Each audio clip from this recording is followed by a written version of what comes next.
Today's daf is daf Dalid, and we are focused on the drasha of V'yotza Chinam Ein Kosef. In the Parsha of Amivriya, she goes out free with Narus, and there's no money that's given over to the father. And we darshan a miut, Ein Kesef Ladon Zeh, Aval Yesh Kesef Ladon Acher. And the Gemara says the following: Hachi mistabra de chi komemayit, and on the top of Daf Daled, Yitzia de kavase komemayit. We're trying to compare two Yitzios and contrast the din between one and the other. There's the Yitzia of Amivriya, and she goes out from the base Adoneha, and the Torah says that there's no kesef that's given to her Adon, she just goes free. And so too, in a parallel case of Yitzias Bas Mirshus Avia, when she gets married with Erisin, she leaves the Rishus of her father. And the diuk is that Yotza Chinam mi Adon Zeh, but in the case of the father, when she leaves the Rishus of her father, and she's a Nara, and she's Mureses, the Kesef Kiddushin goes to the father. Frek the Gemara, Volodamya Hayitzia Lahayitzia. There's a fundamental difference between the two Yitzios, and therefore there's no parallel. You saw, sorry, I left something. So what is the difference? Chasam Nafkala Mirshus Adam Legamri. The Amavriya with Simone Narus completely leaves the Rishus of the Adon. He has nothing left. But Hacha Akati Mechser Mesir Lechupa. She still, even after her father gave her for Erisin, is in the Rishus of her father, and he will give her over to the Baal for Chuppah, to the Arus, to create Nesuin. And until there is Nesuin, she's still in Rishus Aviyah. So the Yitzios are not similar one to the other. The Gemara answers no. It's true that before Chuppah, while she's in Arusa, she still is in the Rishus of her father, Benureh Beis Aviyah. However, as far as one din is concerned, she leaves the Rishus of her father. The father, before the Erisin, has complete monopoly control over her Nidarim. But with Erisin, now the father, does not have total independent control over her Nidarim. He cannot be made for a Nidarim alone. This not, the Mishnah says in Nidarim, Nara Murasa Vio Baila Befir Nidarel. So the Hafara of the Av is not sufficient. You now need the Hafara of the Baal together with the Hafara of the Av. And therefore, in that sense, we have a parallel between the two Yitzios. The Yitzia of the Amavriya Mershus Adoneha and the Yitzia of the Nara through Erisin Mirishus Aviyah. So the Gemara says the following: V'hai v'yotza chinam lahachi hudiyasa. Very nice. You're using this pasuk v'yotza chinam as a mute to exclude the case of the father marrying off his daughter, but we need the pasuk for something else. We need it for that halacha, which is formulated in the Brisa. The sanya of Yotza Chinam Ein Kosef, Yotza Chinam Elu Yemei Bagus. And this is the source in the Torah for the period of 6 months between Narus and Bagus. And once those 6 months pass, and she's no longer a Nara, she's not a Bogeres, and she is totally removed from the Rishus of her father with Bagus. And Ein Kesef means that there's no Kesef given to the Adon, Elu Yemei Narus. That's a reference to Yemei Narus, that when she leaves the Rishus of the Adon, he doesn't get any Kesef for that. There is no transfer of money to the Adon. So we need this pasuk to teach us the dinim of Yitzias Amavriya with Simoni Narus, and the additional 6-month period of Bagrus. Amar Avina Imkain, if the Torah was only interested in teaching me the time periods for Hayitzia, and we'll see why we need a pasuk for Bagrus, since anyway Naras comes before Bagrus, that's going to be the sugi of islandness. But before we get to that, is what's the base of the drasha from which we can be medayek that Ein Kesef Lod Zevel Yesh Kesef Lod Nacher, and the father, when he marries off his daughter who's a Nara, he collects the Kesef Kiddushin for himself.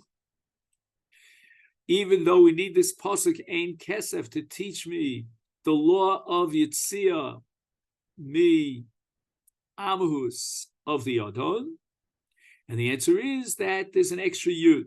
Lema Kra Ein Kasef. The pasuk could have said Ein Kasef, as we'll see a number of psukim that have the word Ein without a yud. My be'ein Kasef. Why did the Torah add the yud? And that gives us another drasha. Kesef Lodon Zevel Yesh Kesef Lod Nacher my new Av.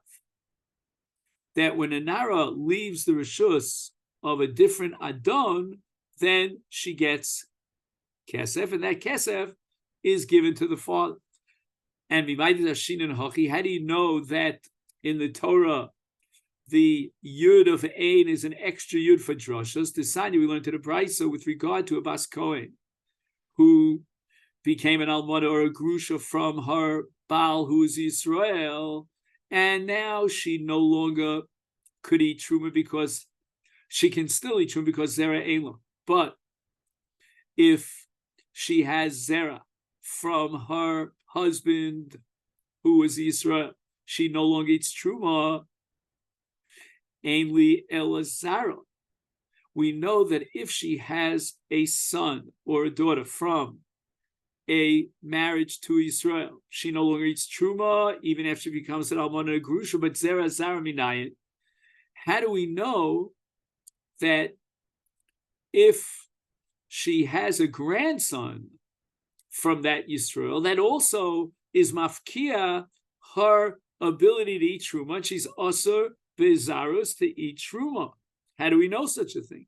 Talmud Lomar Zera Elah, the extra yud of the Ein, Ayin La means look into the next generation and see if you could find a grandson.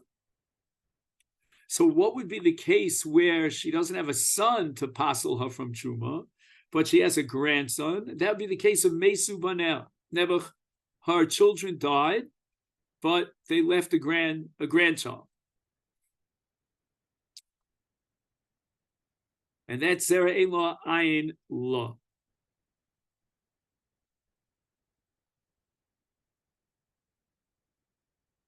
So again, normally, if she has no children from her husband Yisrael, she goes back after the Almonas or the Gerushin to the Rishus of her father, which is the Rishus of a Kohen, and she resumes her ability to eat Truma.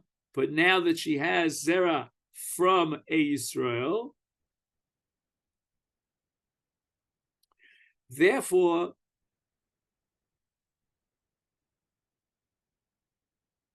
she can no longer eat Truma. The Brisa continues. Ainli ela zera kosher zera pasul binayin. What happens if she has a grandson who's a mamzer? And that came through her husband, a Yisrael. How do we know that even in that case she doesn't eat Truma? Minayin Talmud Lomar zera ela ayin la. Now, the obvious question is that if she had a grandson who's a mamzer, it means he came from Isurei Kares, and that makes her into a Zona. So why do we have to say that she can't eat Truma because of a son who's a mamzer? I'm sorry, a grandson who's a mamzer. So the answer is that it's only a grandson who's a mamzer. Her son is not a mamzer, because there was no illegal relationship that gave birth to this ben. But in the next generation, her son had a relationship with a mamzeres, or let's say the next generation, her next generation had a Be'ila Surah, and from that Be'ila Surah, a Neched was born who's a Mamzer, and that's enough to passel her from eating Truma. And that's Zera Ein La, Ayin La. You already used the extra yud of Ein to derive the conclusion that once she has a grandson from her husband who's Yisrael, she cannot go back to Truma Bebeis Aviyah.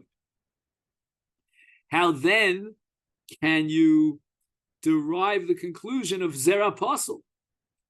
And the Gemara answers, Zera Zara Lo Itzrich Kra.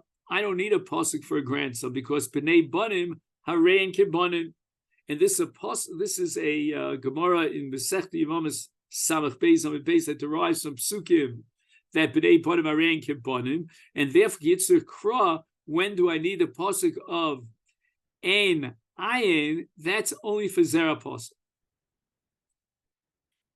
Now, yesterday you may recall that when we started the sugya of Kesef Minolan, and the Gemara invokes the pasuk from Omavriya of V'yotzachinam ein Kosev, etc.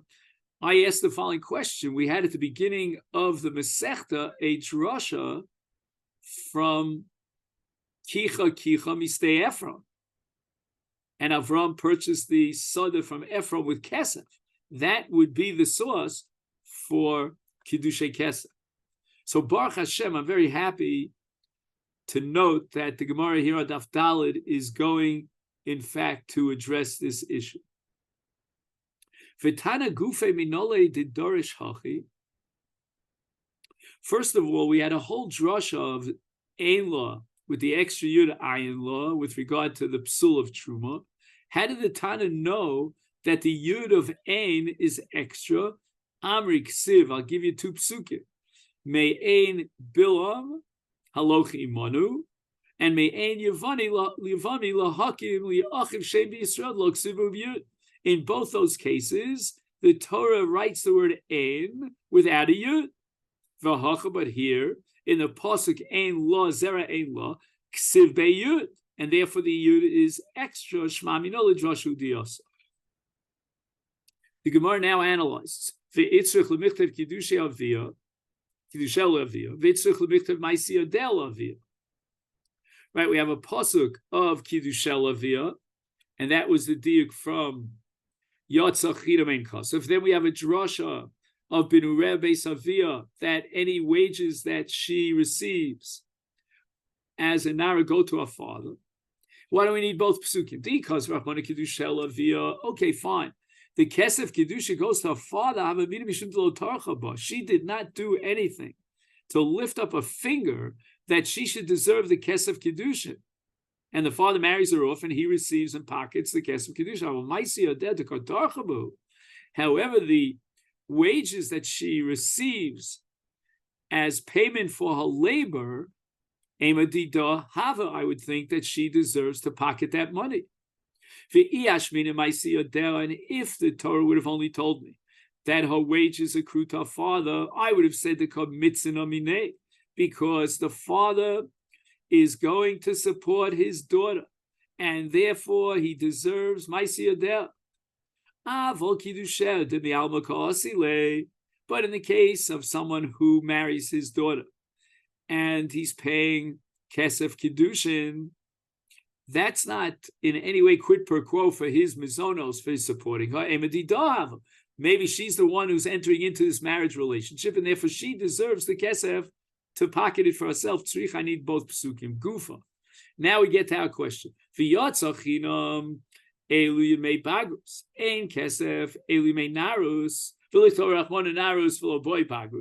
If a woman goes free from Amavriya, from her Adon with Narus, then obviously she is a free agent when she becomes a Bogeres 6 months later. Okay, now here we enter into a whole methodology of drashos, that sometimes the Torah adds an extra word which is totally superfluous, and a case which we could derive from a Kavach Chomer, so that we know that the other case that's mentioned in the Torah is referring to that halach. And that's called Amar Rabba, Bazeh v'limed al zeh. So in other words, the words v'yatsa chinam are going to teach me that ein kesef is referring to Yemei Narus, because if we only had one of the two, we would assume it's referring to Yemei Bagus, and we would not know the greater Chiddush of v'yatsa b'Yemei Narus, meaning Toshav is Sachir. We're going to have a Kal V'chomer with regard to Achilas Truma from Toshav to Sachir. The Sanya Toshav Zeh Koni Kinyan Olam. You're talking now about an Eved Ivri Nirtza who doesn't go out free with Yovel. So it's an absolute Kinyan Olam. And Sachir is a Kinyan L'shanim. An Eved Ivri who's purchased and owned only for a 6-year period. Then he goes free after 6 years. So which Kinyan is greater? Obviously, the Kinyan Olam of Toshav is that much more powerful and profound than the Kinyan L'shah of Kinyan Shanim of a Sachir. So Yomar Toshav or Yomar Sachir, if the Torah would have told me Toshav, then I would know the following with a Kal V'chomer, that if in the case of Toshav, he cannot eat Truma, even though the Kinyan is a Kinyan Olam, how much more so in the case of Sachir, which is only Kinyan L'shanim, he cannot eat Truma. Yomar Toshav lo Yomar Sachir, and the Omer Hakoni Kinyan Olam Eid Ochel B'Truma is Hakoni Kinyan Shanim Lo Kolshkein. So why did the Torah have to bother with the word Sachir? And here's where we're going to apply the principle of Rabbah Ba'zeh V'limin Al Zeh. Ilu Kain, if the Torah would have only written Toshav, Yisi Omer Toshav Zeh Kone Kinyan Shanim. I don't know what the word Toshav means.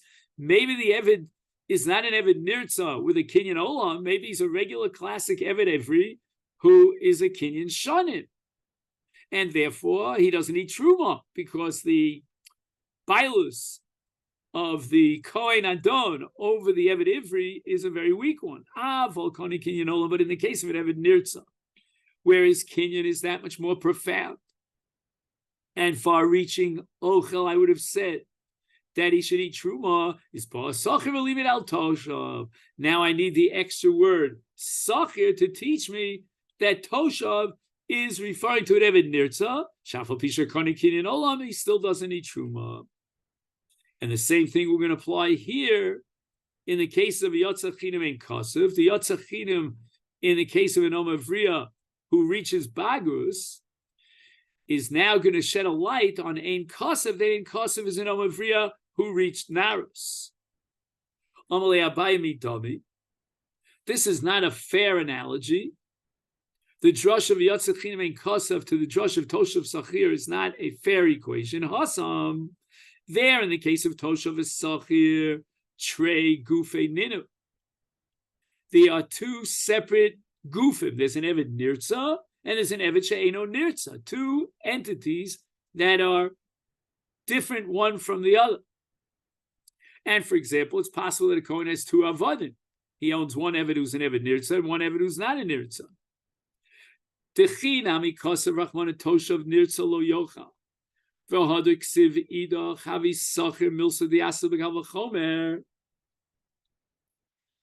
the Torah would have only said Toshav Nirtza, adding the word Nirtza to identify the Toshav as an Eved Nirtza, and he cannot eat Truma, and his Kinyan is a Kinyan Olam, and then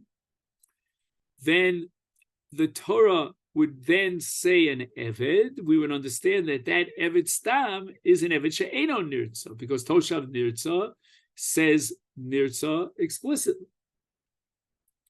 And then Avi Sachir Milsa Diasa B'Kal V'chomer, we could certainly derive Sachir, which is not a Kinyan Olam, it's only a Kinyan Shanim, that the Eved has no rights, the Eved Ivri She'eno Nirtza has no rights to eat Truma, and that we derive from a Kal V'chomer, because if Toshav, which is a Kinyan Olam, doesn't eat Truma, how much more so a Sachir that's only a Kinyan Shanim doesn't eat Truma. However, the Torah says Abaye went out of its way to mention Sachir, despite the fact that Sachir we derive from a Kal V'chomer logically from Toshav, Milsa, the Asim Kal V'chomer, Tarach L'Kasim L'Kra. we have a principle that which the Torah could have taught us through a Kal Vachomer, the Torah nevertheless goes ahead explicitly and writes it out.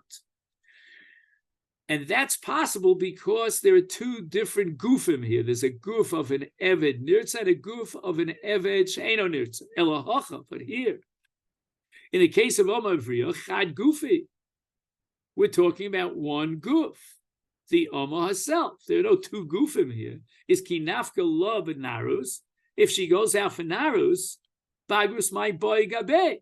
She'll never be able to be an Oma in the state of Bagrus. She already reached the state of Narus 6 months early, and she already went out of the Rishus of the Adon. So you can't tell me here, with regard to an Amma, that she's Yotzes Becherus, because she reached Bagrus? That doesn't make any sense, because then there would be no possibility of Yotzel Becherus Bagrus, because she already reached Narus. We're talking about a girl who skips over the stage of Narus, and she goes from the state of Katnus all the way with one jump to the state of Gadlus, without the middle section of Narus. And why? Because she was established to be an islandess. Okay, this is the next Gemara here. This line is very profound, very lumdish. I would have entertained the idea that the Torah is allowing a Nara to go free from her Amhus, but the Bagrus lo tepik. In the case of an islandess where she had no Narus and she goes straight to Bagrus, she would not leave the state of a Nara of an Omavri. Kamashmon, that's why I need the Posk V'Yotzachinam, that even a Bogeres goes free from her Adon, despite the fact that she didn't have that middle state of Narus. So it means that Abaye holds that when a girl who's an Amma goes free as a Nara, it's not the pshat that Narus and Amhus are a tarti disasre, they exclude one from the other, mutually exclusive. No. It's halachin simone narus. That simone narus are mafkia amhus. And therefore, in the case of an islandess who goes straight to the state of Bagrus and she never had simone narus, I would have thought that there's no mafkia, there's nothing to break up the amus because she never had simone narus. And in the Havmin, I would have thought that you could have a Bogeres who's an Omevriya if she never had Simone Narus. Maskif lo marbra vashi v'lav kavachomu mas simonim shenim motzia mishus adon bagur shemotzia mishus ha'aven odin shemotzia mishus adon. Marbra Vashi says, okay, Abaye, I'll grant you your premise. There's something called a motzia, something that's mafkia the amus. But I have a kal v'chomer. Simone narus are not mafkia the rishus ha'av, because as we said before, b'nu reb beis aviyah ma'aseh yodeh li'aviyah. And yet they could be motzi mishus adon. Is how much more so in the case of bagus, which is motzia mishus ha'av, and now ma'aseh yodeh lo l'didov and not l'didei, not to the father. Ain't no din shemotzia mishus adon. Ella. We have to refurbish the answer of Abaye. Omar mabra vashi lo nitzucha. Why do I need v'yotzachinam? Ella le'ikar zvina the islands. The question is, can you sell an islandess as an Oma Avriya Bikatnusa? No, it's before she officially became an islandess at the age of 20. I would thought that you cannot sell an islandess Ketana as an Oma di Asya Simoni Narus. When did the Torah allow you? What kind of woman is included in Mechira Liamus? That's only she who can produce Simoni Narus. Havizvina, the Mechira is valid.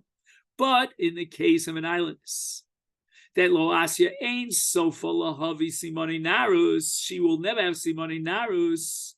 In that case of an islandess, lohavi zvina, you cannot sell her as an omavriya when she's a ketana.